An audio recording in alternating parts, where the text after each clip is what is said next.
We'll be back to that, Shepard, in just a minute. I don't know what the hell this is about. We'll find out in a minute. I figured this is worth a check out. We'll see what's going on. One of my hotels. Pamela Anderson and Tommy Lee. This is mine now. I'm gonna take this.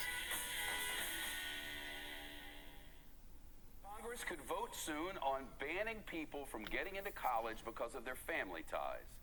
Senator Jeff Merkley and Congressman Jamal Bowman, both Democrats, introduced a bill yesterday that would ban legacy admissions.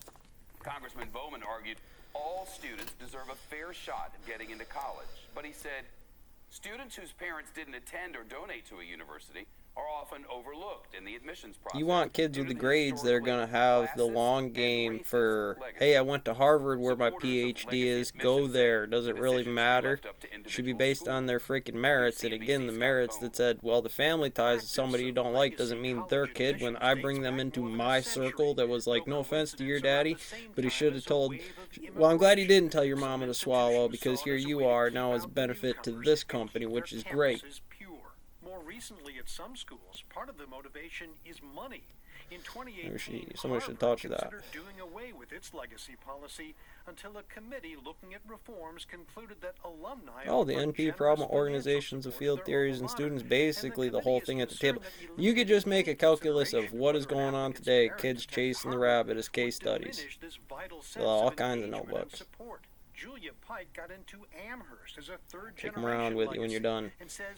Let's guess. I'm sure, like, if they're making people into very specific job types, then that job type is federally governed to this building and always the spots, which is already harassment or discrimination that you say you can only get this job with a Harvard degree. That doesn't make it the best person for the job, and why we have rules and regulations about this.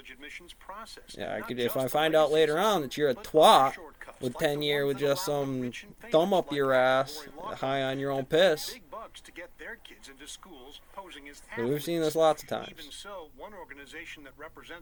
Obviously, here's your workers for the future in terms of what your laborers are. Why aren't we working on any programs in terms of the critical theory? Hey, I get why eschatology and critical theory is a college course. Esoterics, eschatology, hyperbole, soft, collinear, and QED, QED2, they're all NP problems. Organization of students isn't just that. Sometimes it's like, oh, do the hard shit. Well, if it's against people who don't like each other, it's all about which classes they're going to need to be in life. But hell, leave it on Berkeley to tell you the Berkeley final exam about infinity high, infinity low, 1 plus 5 in parentheses to the fifth or whatever for 5 minute questions that the students are going to determine, can you make it through the paradigm options of these diagrams symboled in the proper shape and orientation that they're supposed to be in verbatim without somebody actually having to help you, because go figure that process will be useful. But you won't know any of that by the time you're done here, because it equals some hot garbage integral having anything to do with nothing that you'll actually graph on a calculator in a business. Short of being in the astrology class, tracking dark matter and black holes, magnetars and so on and so forth. Well, maybe you could even tell me the macro function of the blockchain frame rate in the QED, spin, charm to the voltage, amp, work, heat, friction, or however else you want to define FMA all day.